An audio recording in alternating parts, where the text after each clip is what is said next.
नमस्कार बंधुरा दत्त गौर चैनेले आपनादेर सकलके स्वागत जानाई। आमी आपनादेर जोन्नो आबार एकटी भिडियो निये एसेछि। भिडियोटी धैर्य धरे देखबेन। चलुन शुरू करा जाक। आपनि कि जानेन काके बला हय धर्मेर देवी? এই প্রশ্নের উত্তর জানলে আপনার ধর্ম চিন্তা বদলে যেতে পারে। চলুন জানি বিস্তারিত। ধর্ম বলতে আমরা সাধারণত যে নৈতিক আচার আচরণ ও আধ্যাত্মিক নিয়মগুলো মানি তাদের একটা সমষ্টি বোঝায়।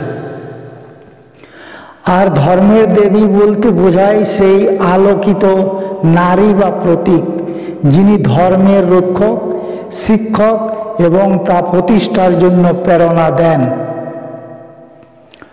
পুরাণ উপাখ্যান ও ইতিহাসে ধর্মের দেবী ধারণা বহুবার এসছে। কখনো দেবী সরস্বতী, অনেক জায়গায় ধর্মের রক্ষক মা হিসেবে মায়ের রূপে উল্লেখ আছে। ধর্ম শুধু নিয়ম নয়, এটা জীবন চেতনারও নাম।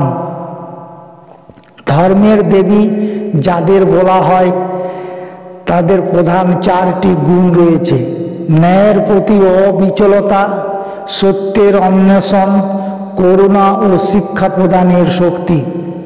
একজন ধর্মের দেবী কখনো কোনো বেআইনি কাজ সমর্থন করেন না। তিনি আচরণে জ্ঞান প্রতীক হন।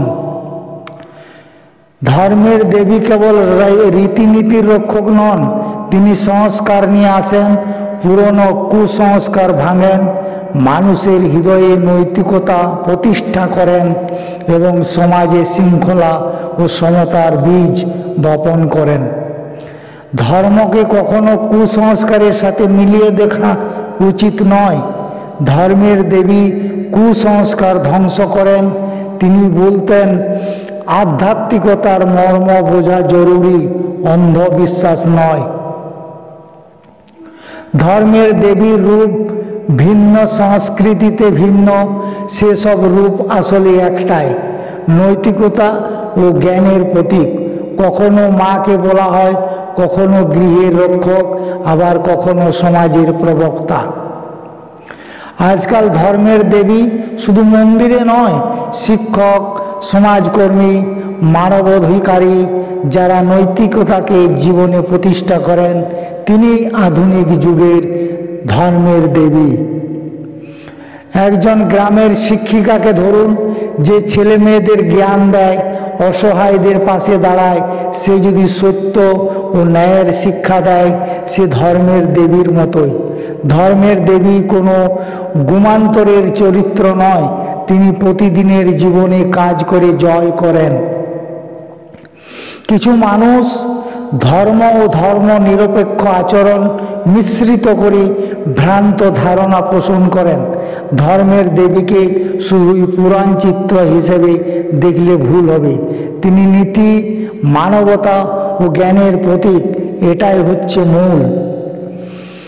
সারসংক্ষেপ, ধর্মের দেবী হলেন সেই নারী প্রতীক যিনি ন্যায় ও সত্য করুণার জন্য দাঁড়ান। তিনি আমাদের প্রতিদিনের কাজের মধ্যেই বিদ্যমান। যদি আপনি চান, নিজেই সেই দেবীর রূপ ধারণ করুন।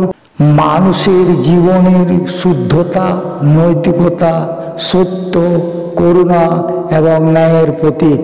কাকে বলা হয় ধর্মের দেবী? ধর্মের দেবী শুনলে মনে হয় যেন কোনো পুরাণের চরিত্র, বহু দূরের কোনো অলৌকিক শক্তি। কিন্তু সত্যটা হলো, ধর্মের দেবী কোনো একক চরিত্র বা দেবতার নাম নয়। তিনি একটি রূপ, একটি শক্তি, একটি আদর্শ অথবা একটি নারী, যিনি নিজের জীবনকে সত্য, ন্যায়, জ্ঞান এবং করুণার উপর প্রতিষ্ঠা করেছেন। চলুন আমরা ধর্মের দেবী ধারণাটির গভীরে প্রবেশ করি। ধর্ম শব্দটি সংস্কৃত ধৃ ধাতু থেকে এসেছে।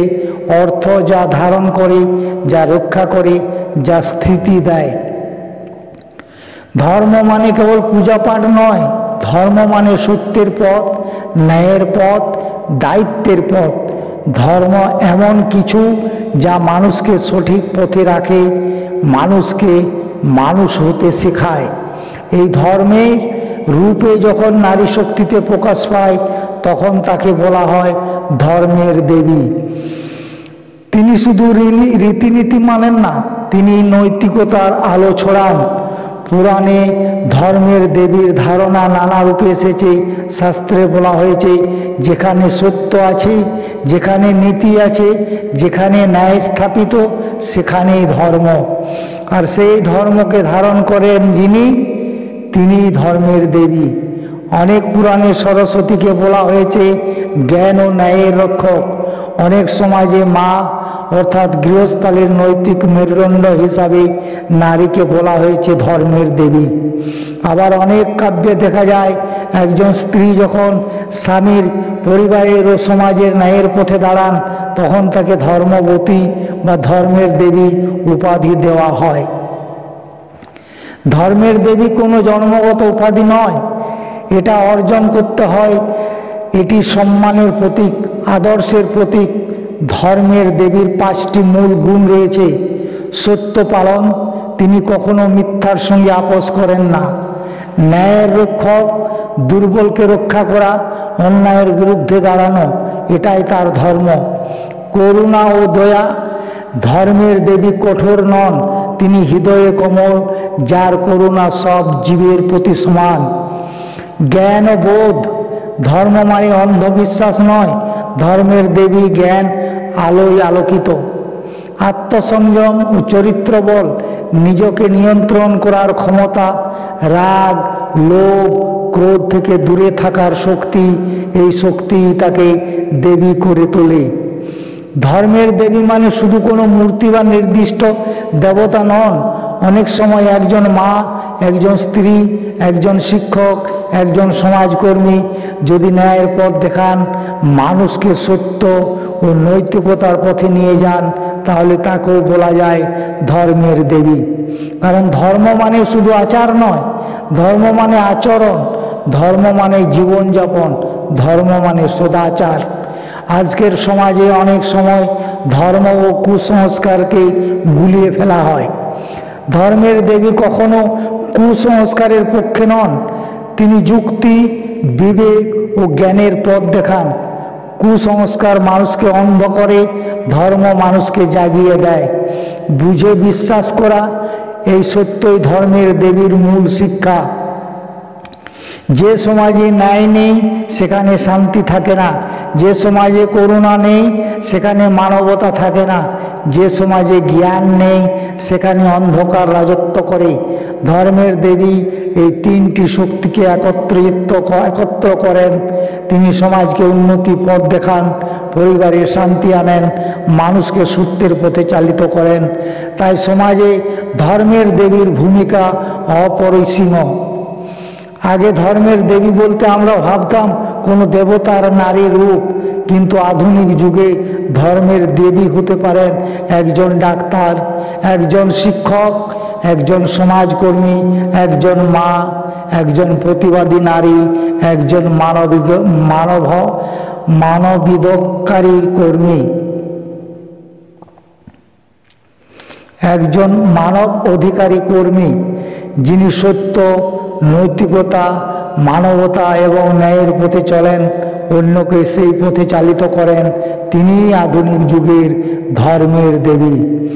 ধর্মের দেবী এক প্রতীকী উপাধি, যার মধ্যে সত্যতা আছে, ন্যায় আছে, করুণা আছে, জ্ঞানের আলো আছে। তিনি ধর্মের দেবী। তিনি সমাজকে অন্ধকার থেকে আলোয় নিয়ে যান, তিনি মানুষকে মানুষ হতে শেখান, তিনি ধর্মকে জীবনে প্রয়োগ করে দেখান। সুতরাং ধর্মের দেবী মানে কোনো একক ব্যক্তি নয়, এটি একটি গুণ, একটি আদর্শ, একটি জীবন দর্শন। সত্য, ন্যায়, করুণা, জ্ঞান, এই 4 স্তম্ভ যিনি ধারণ করেন, নির্বিশেষে বয়স, ধর্ম, জাত, অবস্থান, তিনি এই ধর্মের দেবী।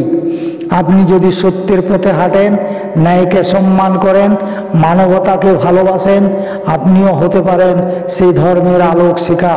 ধন্যবাদ। শান্তি থাকুক আপনার জীবনে, সকল সুখ শান্তি নেমে আসুক। জয় শ্রীকৃষ্ণ। রাধে রাধে।